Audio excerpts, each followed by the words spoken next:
72 గంటల్లోనే ఫోన్లోని అద్భుతమైన జ్యోతిష్య పరిష్కారం చూపిస్తారు. నమ్మండి, నమ్మకపోండి, ఇది నిజం. శ్మశాన కాళి రుద్ర చౌడీదేవి ఆరాధకులు నంబర్ 1 వశీకరణ స్పెషలిస్ట్. గురూజీ మనిషి పుట్టుక నుండి చనిపోయే వరకు వచ్చే అన్ని క్లిష్టమైన సమస్యలకు పరిష్కారం ఇక్కడ లభిస్తుంది. విద్య, ఉద్యోగం, వ్యవహారం, స్త్రీ ప్రేమ, పెళ్లి, సంతానం, స్త్రీ పురుష వశీకరణం, భూవశం, భార్యాభర్తల కలహాలు, కోర్టు సమస్యలు, విడాకుల సమస్యలు, చేతబడి, అప్పుల బాధ, ఇంకా మీకు ఎలాంటి సమస్యలు ఉన్నా 72 గంటల్లోనే శాశ్వత పరిష్కారం చేయబడును. శ్రీమాత్రే నమః. శ్రీ గురుభ్యో నమః. ద్వాదశ రాశుల వారికి కూడా ఈ యొక్క శ్రావణ మాసంలో ఎలా ఉండబోతుంది, ఏ రాశి వాళ్ళు ఏ రోజున ఎలాంటి మంత్రం చదువుకుంటే మంచిది అన్న విషయాన్ని ఇప్పుడు మనం తెలుసుకుందాం. శ్రీమాత్రే నమః. శ్రీ గురుభ్యో నమః. తదుపరి మీనరాశి. మీనరాశి వారికి సంబంధించి ఈ యొక్క శ్రావణ మాసం నందు ఉన్నటువంటి రోజులలో, శ్రావణ మాసంలో మొత్తం అంతా ఉన్నటువంటి బృహత్తరమైనటువంటి రోజులలో ఎలాంటి పూజలు చేసుకోవాలి, ఎలాంటి మంత్రం చదువుకోవాలి, దానివల్ల ఎలాంటి సత్ఫలితాలు పొందవచ్చు అనే విషయాన్ని ఇప్పుడు మనం తెలుసుకుందాం. శ్రావణ మాసంలో ఉన్నటువంటి ప్రతిరోజు మంచి పర్వదినంతో సమానం. శ్రావణ సోమవారాలు రుద్రాభిషేకం చేసుకోవడం, మహన్యాసపూర్వక రుద్రాభిషేకం చేసుకోవడం, మహారుద్రాభిషేకం చేసుకోవడం మంచిది. 365 శివలింగములతోని చాలా మంది యొక్క రుద్రాభిషేకం, మహన్యాసపూర్వక మహారుద్రాభిషేకం చేసుకుంటారు. ఎందుకంటే 365 శివలింగములతో ఒక ఆకారం చేసుకొని, ఎందుకంటే ఏలినాటి శని ప్రభావం ఎక్కువగా ఉంది కాబట్టి ఈ యొక్క రుద్రాభిషేకం, మహారుద్రాభిషేకం చేసుకోవడం మంచిది. ఆసక్తి కలవారు ఎవరైనా సరే కింద ఉన్న నెంబర్కి కాల్ చేయొచ్చు. మేమే స్వయంగా వచ్చి మీ దగ్గర ఈ యొక్క రుద్రాభిషేకం చేయిస్తాం. అయితే ఈ రుద్రాభిషేకంలో ఉన్న ప్రత్యేకత ఏమిటి అంటే, ప్రతిరోజు ఒక సైకత లింగాన్ని తీసుకొని మనం కానీ రుద్రాభిషేకం చేస్తే ఎంత సత్ఫలితం వస్తుందో, ఒకేసారి 365కి చేస్తే ఒక జీవిత కాలానికి సరిపడా ఒక్కసారన్నా మహారుద్రాభిషేకం చేయాలి. మనిషి నెలలో ఒక్కసారన్నా ఏకవార రుద్రాభిషేకం చేయాలి. మనిషి రోజుకొక్కసారన్నా శివలింగంపై నీళ్లు పోయాలి. మనిషి ఒక మాసము లేదా ఒక ఋతువులో ఒక్కసారన్నా మహన్యాసపూర్వక రుద్రాభిషేకం చేసుకుంటే ఆరోగ్యవంతమైనటువంటి ఆరోగ్యము కుటుంబం ఉంటుంది. ఇవేవీ చేయలేని వాళ్ళు జీవిత కాలంలో ఒక్కసారన్నా మహారుద్రాభిషేకం చేసుకుంటే వారికి సత్ఫలితాలు పొందుతారు. అలా ఈ యొక్క రాశి వారు, మీనరాశి వాళ్ళు వీలైతే మీ దగ్గర కొంచెం స్తోమత ఉంటే ఈ యొక్క మహారుద్రాభిషేక, మహాలింగార్చన అంటారు, ఈ మహాలింగార్చన చేయండి. దాని వలన మంచి సత్ఫలితాలు పొందవచ్చు. ఆసక్తి కల వారికి ఎవరైనా సరే కింద ఉన్న నెంబర్కి కాంటాక్ట్ చేయొచ్చు. అలాగే ఈ నెలలో ఉన్నటువంటి అన్ని పర్వదినాలు అన్ని శోభోకృతమైనటువంటివే. అలా 29వ తారీఖు వచ్చేటువంటి 29 జూలైన వచ్చేటువంటి నాగుల పంచమి నుండి 29 ఆగస్టున వచ్చేటువంటి స్కందాషష్ఠి వరకు కూడా అన్నీ కూడా ప్రత్యేకమైనటువంటి పర్వదినములు. ఈ రోజులలో విశేషంగా ఎలాంటి రెమెడీస్ తీసుకోవాలి, ఎలాంటి మంత్రపఠనం చేయాలనే విషయాన్ని ఇప్పుడు మనం తెలుసుకుందాం. విద్యార్థులు, గృహిణులు, సినీ రాజకీయ రంగాల వాళ్ళు, ఉద్యోగస్తులు, వ్యాపారస్తులు, రైతులు, చేతి వృత్తులు చేసుకునేటువంటి వాళ్ళు అందరికీ సంబంధించి శ్రావణ మాసంలో మనకు శ్రావణ మాసం అనేటువంటి పేరు ఉంది కదండి. ఆ పేరు ఎలా అంటే, ప్రతి సంవత్సరం కూడా ప్రతి నెలలో కూడా పౌర్ణమి రోజున ఏ నక్షత్రం అయితే వస్తుందో ఆ మాసంగా పేరు వస్తుంది.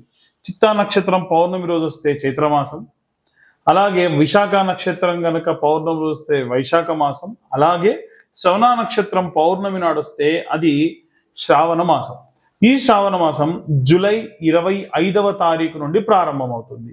ఈ జూలై 25వ తారీఖు నుండి కూడా ప్రారంభమైనటువంటి ఈ యొక్క శ్రావణ మాసంలో ప్రత్యేకంగా మనం వీలైతే శివకేశవుల యొక్క ఆరాధన చేయాలి, లక్ష్మీదేవి ఆరాధన చేయాలి, అలాగే గౌరీ స్వరూపంగా ఉన్నటువంటి అమ్మవారికి కూడా ఆరాధన చేసుకోవాలి.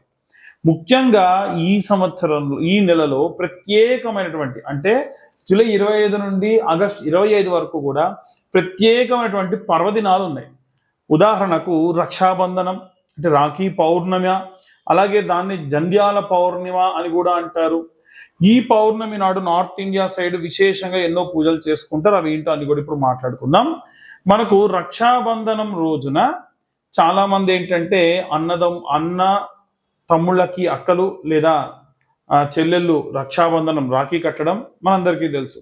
వాస్తవంగా ఈ రాఖీ అనేటువంటిది రక్షగా తోడుగా ఉండాలని చెప్పి పూర్వం భార్యాభర్తలు కూడా కట్టుకునేవాళ్ళు. అంటే భర్తకు భార్య కట్టేది. రక్షాబంధనం అంటే రక్షగా తోడుగా ఉంటా అని అర్థం. అయితే ఈ రక్షాబంధనం రోజున ఖచ్చితంగా మీ యొక్క తోడబుట్టువులు ఎవరైనా ఉంటే వారి చేతితోనే మీరు రాఖీని కట్టించుకోండి. ఎవరైతే మీ యొక్క పురోభివృద్ధి కోరుకుంటారో వారి యొక్క చేతితో మీరు రాఖీని ఖచ్చితంగా కట్టించుకోండి, మంచి సత్ఫలితాలు పొందవచ్చు. అలాగే జంధ్యాల పౌర్ణిమ అంటారు. ఎవరైతే ఉపనయనం అయ్యి యజ్ఞోపవీతం ఒంటిపై ఉన్నటువంటి వాళ్ళు ఆ రోజున ఈ యొక్క జంధ్యాన్ని మార్చుకుంటారు. అలాగే ఉపనయనమైన వాళ్ళందరూ కూడా ఆ యొక్క రోజున కృష్ణాంజనం ఉంటుంది, జింక చర్మం, దాన్ని హోమంలో వేసేసి ఆ శరీరం పైన అది తాడుగా వేసుకుంటారు, మళ్ళీ మార్చి కొత్తది వేసుకుంటారు. వీటన్నిటితో పాటు ప్రత్యేకంగా ఇది ఎందుకు చెప్తున్నానంటే ఈ పౌర్ణిమ రోజున రైతులందరూ కూడా వీలైతే రైతులందరూ కూడా మీ పంట పొలాల్లోకి వెళ్ళి మీ పంట పండేటువంటి 4 మూలలా కూడా కాస్తంత పసుపు కుంకుమ వేయండి. ఆ రోజున భూదేవతారాధన చేస్తే మంచిది.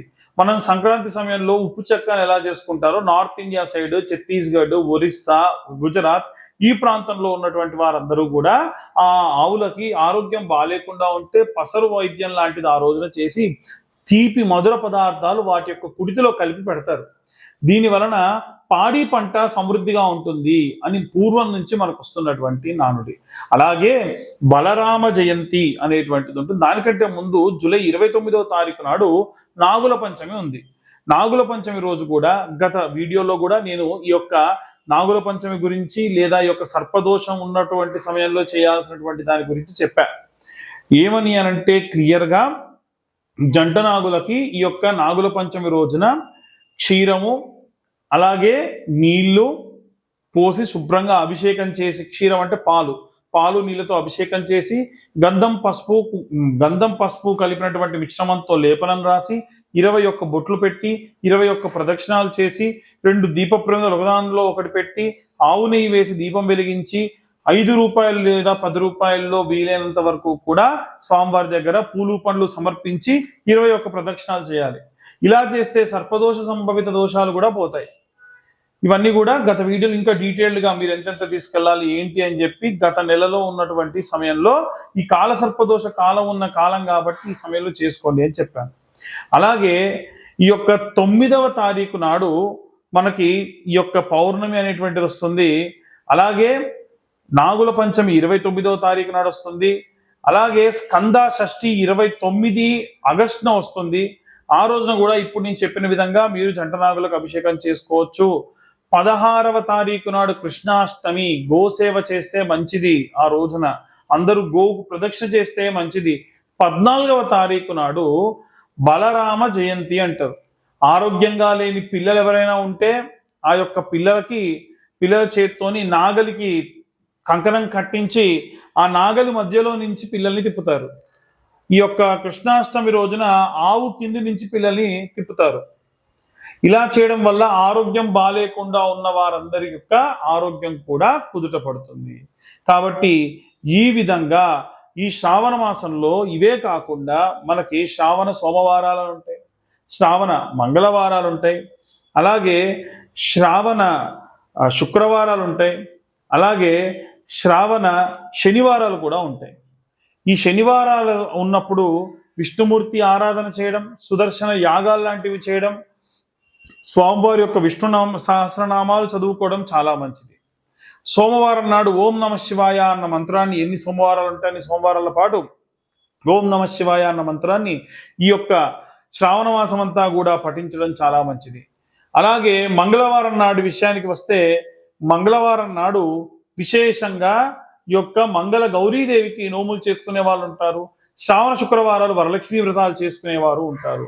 మీ యొక్క ఆచార వ్యవహారాలను బట్టి ఇవన్నీ కూడా తూచా తప్పకుండా దేవతార్చనలో ఎటువంటి లోపం రాకుండా చేసుకొని ఆరోగ్యవంతంగా ఉండండి. చాలా మంది ఇవాళ రేపు కనుదిష్టి, విపరీతంగా దిష్టి, అక్కసు వెళ్ళబుచ్చుకోవడం, ఫలానా వాడు ఇంత సంపాదిస్తున్నాడు అంత సంపాదిస్తున్నాడు నాకు ఆ యొక్క సంపాదన రావట్లేదు అనేటువంటి అక్కసు వెళ్ళబుచ్చుతూ ఉన్నారు. దీంతో ఏం చేస్తున్నారంటే లేనిపోని యంత్రాలని మంత్రాలని ఆపాదించి వాళ్ళ ఇంటిపై వేయడం, మంత్రించినటువంటి పదార్థములు వేయడం, యంత్రములు వేయడం వేస్తారు. పరయంత్ర పరతంత్ర పరమంత్ర విచ్ఛేదనకు ఈ యొక్క జ్వాలాముఖి మాల ఉపయోగపడుతుంది. ఈ జ్వాలాముఖి మాల ఎవరికైనా కావాలి అని అంటే చండీ హోమంలో పెట్టి మీ దాకా అందించడం జరుగుతుంది. ఆసక్తి కలవారు ఎవరైనా సరే విత్ సర్టిఫికేషన్ నేను మీ దాకా అందిస్తాను. ఆసక్తి కలవారు ఎవరైనా సరే మమ్మల్ని కన్సల్ట్ చేయొచ్చు. కేవలం 1116లకు మీకు ఈ యొక్క సర్టిఫికేట్ తోటి ఈ యొక్క జ్వాలాముఖి మాల అందించడం జరుగుతుంది. ఆసక్తి కలవారు ఎవరైనా సరే కింద ఉన్న నెంబర్కి కాంటాక్ట్ చేసి పూర్తిగా విశేషంగా ఈ యొక్క మాలని అందుకోండి.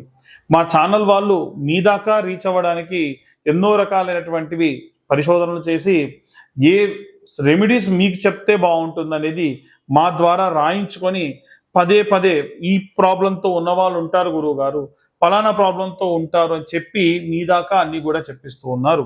కాబట్టి దయచేసి ఎవరైతే ఛానల్ సబ్స్క్రైబ్ చేసుకోలేదో సబ్స్క్రైబ్ చేసుకోండి. ఛానల్ని ఈ వీడియో కనుక నచ్చితే లైక్ చేయండి. ఈ వీడియో మీకు ఏమన్నా ఇన్ఫర్మేటివ్గా ఉంటే ఇంకో నలుగురికి దాన్ని షేర్ చేసి ఎవరైతే ప్రాబ్లంలో ఉన్నారో వాళ్ళకి ఇచ్చేయండి. దాని వలన కాస్త మీకు ఇన్ఫర్మేషన్ అనేది పాస్ అవుతుంది, మాకు కూడా మా ఛానల్ పురోభివృద్ధికి దోహదపడ వాళ్ళు అవుతారు. అలాగే జాతకపరమైనటువంటి వాటి విషయాల్లో చాలా మంది అడుగుతూ ఉన్నారు. జాతకం పూర్తిగా పేరు, date of birth, time, place ఉంటేనే నాకు కాల్ చేసి అడగండి. పేరు, డేట్ ఆఫ్ బర్త్, టైం లేని వాళ్ళు ఎట్టి పరిస్థితుల్లో నేనే కాదు ఎవరి జాతకం చెప్తా అన్నా నమ్మి మోసపోవద్దు. చాలా మంది లక్షలు ఖర్చు పెట్టుకున్నటువంటి వాళ్ళు కూడా ఉన్నారు. ఎట్టి పరిస్థితుల్లో ఈ పరిస్థితుల్లో మాత్రం ఉండకుండా ఉండండి. వీలైనంత వరకు కూడా జాతకం కావాలంటే 2025 రూపాయలు చెల్లిస్తే మీకు పూర్తి జాతకం విశ్లేషణతో మీ దాకా అందించడం జరుగుతుంది. సర్వే జన